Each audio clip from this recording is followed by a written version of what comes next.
Oops, didn't spell addition right, but you get the point.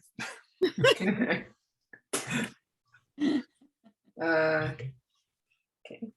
So I have a few more pictures that I normally show because there have been a lot of really good photos this past month. So try to go through those in expeditious manner.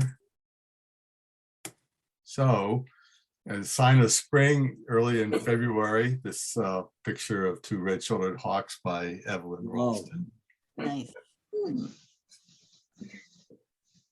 And I've always admired the photos by, I'm not sure how to say his name, Bilcha Ahmed. And I noticed he's a member.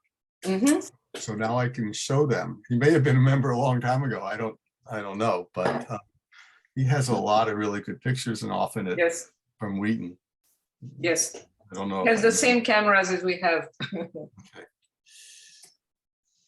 Okay. Some nice, I always like wood ducks. So here's some more wood ducks by Diane Ford and Aspen Hill. Vultures never get the love that they deserve. So here's one from Ed Escalante. What's LBRP? Little Bennett. Little Bennett. Little Bennett. Okay. Little Bennett golf course. Okay. Wilson Snipe by Robin Skinner at Hughes Hollow. Lovely. I assume we'll be seeing a lot more of those coming up. A Merlin by Ann Mitek. I don't know. Anybody know what the animal that it has is? I guess it's another bird. Yeah, But I don't know what it is. it's well plucked already. Yeah. Another one by Ilka Hooded Merganser with some sort of crustacean. Look at this. It's a great picture. Yeah. I mean, you can look at the Great. look at the serrations on the bills. I mean, it's really nice. Oh, it's got a crab. Some sort of crustacean. I don't think it's a crab. It's too skinny. I always like red-headed woodpeckers. Here's a nice one that Jim Ivat took at Carter Rock, probably when he was looking for the model duck. A lot of woodpeckers hanging out there. I always like yellow rump warblers. This is a nice picture from Karen Sear. How much did you have? Yeah. Another one by Karen of Cooper's Hawk. Nice clarity at Lois Y. Green Conservation Park. And Billy, I'm not, oh yeah, I'm signed up for Strathmore. Can we But we're going to Yeah. something in the Can we mute afternoon. that? Bill Adams, can you mute? Zoom in the morning. We're going to an art. Okay, thank you. So anyhow, very nice picture of Cooper's Hawk. Chris Wright took this picture of the sandhill crane up on Sugarland Road that was up there for a few days, close to the polo fields. Often we see them flying over the river, but here we got a closer view. Okay, another vulture, turkey vulture by Jared Fisher. Oh, here's David Kersen. Okay, good.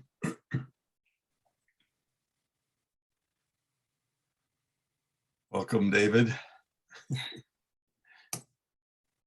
I took this one because I just like the holes that they drill into the trees. Nice picture. Excellent. A nice picture of a horned grebe by Jim Ivat at Seneca Creek.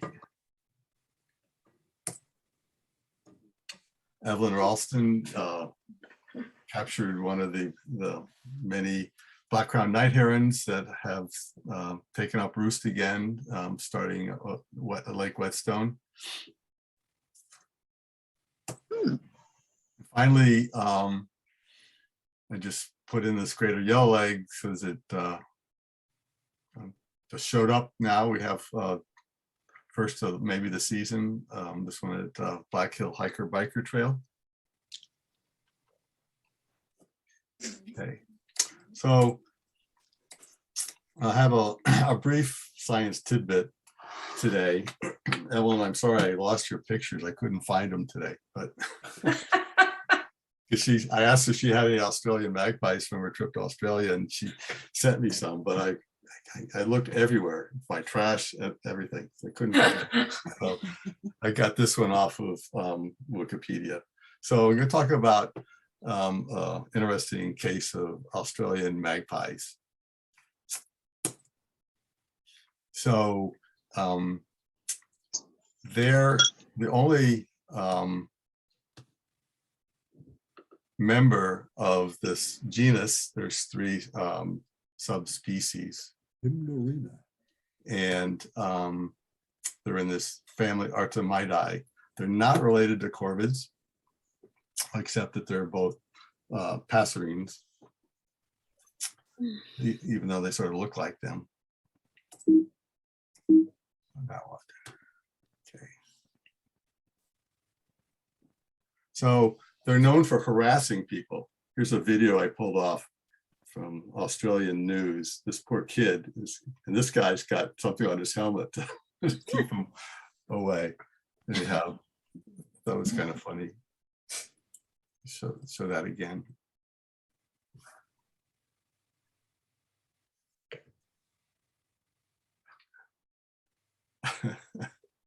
All right.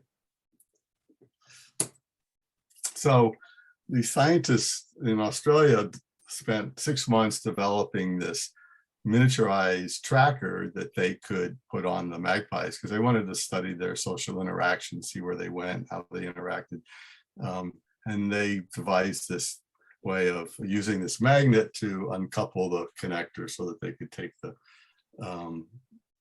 tracker off if they wanted. That's how it was attached. So they spent 6 months doing that, only to find out that the magpies would cooperate, and they were able to, you can't see it here, but this guy is trying to take a tracker off this one and eventually does. So I look at this as a case of turning lemons into lemonade, because they didn't get to do their study of social behaviors of the Australian magpies, but they were able to show how smart they were. So like I said, it took them 6 months to develop this 1 gram tracking device, but it took the magpies 5 days to remove all 5 devices. And this is perhaps the second avian example of what's called altruistic rescue behavior. So at the there's a, the magpies don't know what they're taking off, so there is a potential that this is harmful, but nonetheless they're using altruistic behaviors to rescue one of their conspecifics.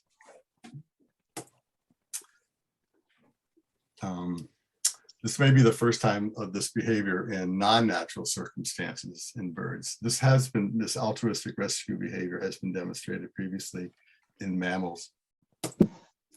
And previously in birds, it was observed in the Seychelles warblers helping members of their social group escape from sticky seed clusters. So that's the end of my presentation. I don't know if there's any questions about any of that. Great story. Let me. Yeah. Well, we were, could I add something? We were Sure. in, Barry and I were in Australia. I guess this is probably 10 or so years ago. And there's a group of birds in Australia that are related, not related to magpies, but they're cooperative birds called apostle birds. They always go around in groups of about 12, hence the name. And we were at this birding site in New South Wales, and we heard this screaming of birds, and we went to this place, and way up in a tree, well beyond our ability to reach, were a group of 12 apostle birds, and one of the birds had been caught by one leg on a piece of string or possible monofilament, and it was hanging, and all the other birds 2 or 3 of them were screaming, but all the other ones were trying with their bills to cut through the cord. Wow. So they You were should- definitely trying to rescue that bird, but it didn't look like they were having much success because I think it was monofilament and there was no way to get up to the bird. It was far too high. So it was just had to be left to its sad end, I'm afraid. You could have, if you'd taken videos of that, you could have written that up. You could have. Yeah, right. But this was before I had an iPhone and I could have taken a video. But the point was, it was definitely altruistic rescue behavior. Yeah, And good. several of the birds were screaming for help and or something. They're screaming out their outrage or their fear, and the others were busily trying to cut through the cord with their bills, while the other one was hanging and screaming. So Mhm. there you are. Well, it sounds like they were distressed by their fellow birds. Yeah. So Position. anyway, yeah. Very interesting. Cool. Great. So, Thank Dave, you, Scott. should we, well, it's still a little early yet. I went through those birds pretty quickly, I guess. Should we wait a little? Should we have Scott? some more social hour, or do you have any Yeah. business you want to talk about? Scott, this is Jim. Let me just throw in, I didn't get a chance to raise it. When you showed the picture of the red-headed woodpecker, Justin Golden, who's one of our, I don't know if he's a bird club member, who's one of my sector leaders for the Seneca CBC. He shared a couple of pictures of it, of what I think is the same red-headed woodpecker in the Carter Rock area. Only there was a distinct golden kind of yellow on the belly of the bird. And so my initial thought was, okay, I've never seen that. I've never noticed it in pictures. You know, I wonder if it's some kind of staining. And I went to the species account in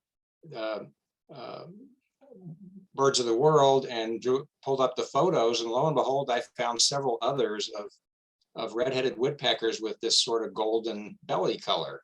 And whether it was in an area which would also be the brood patch, but it was clearly in the feathering, it wasn't, you know, exposed skin, but it was common enough that there were images there from the Macaulay Library that showed it in other birds. So I don't know if anybody has ever noticed that on a red-headed woodpecker, but something to keep an eye out for. And it wasn't even remarked on in the species description, where they talked about the feathering and the colors and the molting process and everything else. They never mentioned a yellow or golden color on the belly. So I'm guessing it was environmentally acquired, but it's interesting that similar color is featured in pictures of red-headed woodpeckers taken in different parts of the country. So it was just a little tidbit to pass along.